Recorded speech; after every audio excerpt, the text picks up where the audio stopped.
Welcome to the Just Nuke It podcast. This week you sent us a couple of flash fiction stories Oh, yeah. exploring the end of the world, and I love it when they send us these. we're calling this an apocalyptic probe into these tales. And Right. really our mission is to kind of unpack what makes these visions of the apocalypse so captivating. Yeah. And I think we can tease out some of the key elements in those aha moments without, completely overwhelming everybody. Luckily. So let's dive straight into the first one, Chasing Dawn. So this flash fiction story throws us headfirst into a cosmic crisis, right? The sun isn't exploding or anything. What? It's fading, dimming relentlessly, Right. threatening to plunge the planet into this eternal night Oh, wow. and freeze everything solid. Yeah. The story focuses on this truly desperate mission to try and reignite our star. Yeah. And you know what really struck me immediately was the nature of this threat. Okay. It's not like this sudden cataclysm. Right. It's this slow, inexorable decline, which in its own way feels incredibly unsettling. Absolutely. And the individuals tasked with this impossible feat, when it's just fascinating. Yeah. So we have Z, who is described as code savvy. Right. Definitely not your typical astronaut. Not at all. Then there's Anya, a microbe expert turned against all odds into a trajectory specialist. You've got to be kidding. Then we have Eli, the poet soldier, with a knack for keeping ancient tech alive. Interesting. And then Nisha, who normally maps the cosmos from afar and is now charting a course directly into the dying sun. Wow. So what does it tell you that these aren't your, quote-unquote traditional heroes for this kind of mission?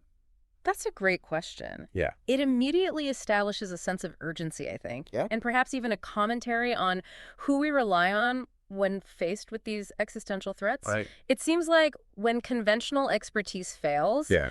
we turn to those with these adaptable skills Right. and perhaps a different way of looking at problems. So it suggests that innovation and resourcefulness can come from these unexpected places when pushed to the brink. It really does. And the state of the sun itself is not behaving as anyone predicted. Oh, no. So it's not just dimming quietly, it's sputtering with these sickly red flares, Oh, completely defying our established scientific understanding. oh, wow. So this isn't just a bad situation. Right. It's an entirely unknown bad situation. Yeah. Yeah. So how do you even approach that? Exactly. And this deviation from expected scientific models just raises the stakes even further. Oh. It underscores the idea that the universe doesn't always adhere to our neatly packaged theories. Oh, gosh. And when faced with the truly unprecedented, we're often flying blind. Which leads to their equally radical solution. Oh, yeah. They're not talking about giving the sun a little nudge. Oh, no. The plan is to detonate a chain reaction right in its core. Are you serious? I mean, that's not maintenance. That's a complete overhaul with just unimaginable risks. Precisely. This highlights the sheer desperation of their situation. Right. It's like a gamble of colossal proportions. Yeah. Emphasizing that when faced with total annihilation, Right. the perceived risk of a solution becomes almost irrelevant Yeah. compared to the certainty of the alternative. Gosh. What does it say about humanity's will to survive that they'd even consider such a drastic measure? Well, it speaks volumes, doesn't it? Yeah. And the journey itself, as you read it, feels almost unbearable. Right. This repurposed mining shuttle hurtling towards this dying star. Oh, my gosh. The heat intensifying. Yeah. The instruments going haywire, feeding them conflicting data. Wow. And there's this underlying sense, as the story puts it, Yeah. of a doomsday cult ritual rather than a scientific expedition. Right. It really sticks with you. It really underscores, I think, the psychological burden of such a mission. Yeah. Can you imagine the mental fortitude required to continue when all your instruments are failing? Right. The environment is actively trying to kill you? Yeah. And your plan feels more like a desperate prayer than a sound scientific principle. Wow. It makes you wonder about the power of belief and shared purpose in the face of overwhelming odds. Then comes that pivotal moment of impact. Yeah. Right? Right. The initial flare. Yeah. Not the end they might have expected, but this violent surge of power. Wow. Anya's frantic calculations against this impossible heat. Oh, my goodness. And then nothing. What? Silence. Oh. Blackness. Instruments useless. Really? That moment of complete uncertainty must have been agonizing for the crew. Right. And for you as the reader. Yeah, that sudden silence is incredibly effective in the storytelling. Yeah. It forces you to confront the possibility of utter failure. Right. The idea that all their sacrifice and ingenuity might have been for nothing. Yeah. It emphasizes the fragility of their endeavor and the sheer power of the forces they were trying to manipulate. And then the hesitant return of light. Not a blinding flash, but this soft, tentative glow. Nisha's almost involuntary whimper of relief. Oh, yeah. And the reading slowly starting to stabilize. Oh. The sun is wounded, yes. Right. But it's alive. Okay. It's not a return to the old status quo. All right. But it's this fragile glimmer of a future. It's a bittersweet victory, as the story points out. Yeah. They've averted the immediate crisis. Right. But the long-term consequences for the sun and for Earth Yeah. remain unknown. Right. Z's immediate thoughts turning to their damaged ship and the potential chaos awaiting them Oh, yeah. highlights that survival isn't the end of the story. Right. It's often just the beginning of a new set of challenges. And then Anya delivers that line. Yeah. The pioneers get the lousy odds. The rebuilders, they get a chance. Wow. What does that resonate with you? What did that line resonate with you? That line, I think, speaks to the cyclical nature of progress and survival. Okay. You know, the ones who take the initial risks often face the greatest hardships and uncertainties. But their success, however precarious, paves the way for others to rebuild and adapt in the aftermath. Right. It's a sobering, yet ultimately hopeful perspective on the costs and rewards of pushing boundaries. It really does. Yes. But the story doesn't wallow in despair. No. There's that underlying defiance, Right. that stubborn streak, and the boundless, beautiful audacity Yeah. Z and Anya possess to face whatever comes next, Right. even contemplating building a new sun if necessary. Wow. And that final line, the abyss blinked first. I love that. It's so impactful. What's your interpretation of that? To me, that line encapsulates the sheer force of human will in the face of oblivion. Okay. It suggests that even when confronted with the vast, uncaring void of space Right. and the possibility of utter destruction, Yeah. the human spirit, in its determination to survive, Right. can somehow force the universe itself to yield. Wow. It's a powerful statement about our inherent drive to persist. It certainly leaves you contemplating the sheer audacity of hope in the face of absolute despair. Oh, yeah. Okay, shifting gears completely. Okay. The second flash fiction story you shared is Wi-Fi and wizardry. Oh, yeah, yeah. This takes us to a completely different apocalyptic scenario Right. where ancient magic collides head-on with modern technology. Interesting. We have Merlin waking up in our world Okay. to discover that ancient druids are triggering a global countdown to destruction. This is such a fascinating contrast to the first story. Yes. We move from a scientifically plausible, albeit extreme crisis, Right. to one where the rules of reality are fundamentally different. Right. The premise of Merlin in the 21st century is instantly engaging, Yeah. and the fish out of water scenario is ripe with potential. Absolutely. Imagine his bewilderment waking up in a Starbucks, I know, right? surrounded by all that chrome and glass, Yeah. and trying to order a coffee from a chirpy barista who offers him a Maurice. Oh my gosh. His confusion with smartphones, those glowing rectangles, I love it. and the absence of any familiar magical energies must have been a shock to the system. Oh yeah, it really highlights the profound transformation our world has undergone. Right. Something as ubiquitous as a smartphone Yeah. would appear as utter magic to someone from a pre-industrial era. Yeah. But beyond the humor, Yeah. the story quickly establishes a genuine sense of threat. Right. The news tickers are screaming about rising sea levels, mass extinctions, and this global countdown initiated by an unknown extremist group. Yeah. But Merlin's ancient instincts recognize this as something more than just environmental disaster or terrorism. Yeah. He senses this magical malignancy echoing old destructive rituals. Interesting. What does this tell us about how we might misinterpret ancient threats Yeah. in a modern context? It raises an important question about our understanding of causality. Okay. You know, we tend to look for scientific or rational explanations for events. Right. But this story suggests that there might be underlying forces, Yeah. perhaps magical or spiritual in nature, that Yeah. we've become blind to in our technologically saturated world. It makes you wonder if we're equipped to recognize threats that don't fit within our modern frameworks. It's a chilling thought, and Merlin's adaptation to this bizarre new world is fascinating. Oh, it is. His quest for information leads him to a library, Right. which turns out to be a public library with computers, Right. and his bewildered attempts to use a tablet are just brilliant. I know.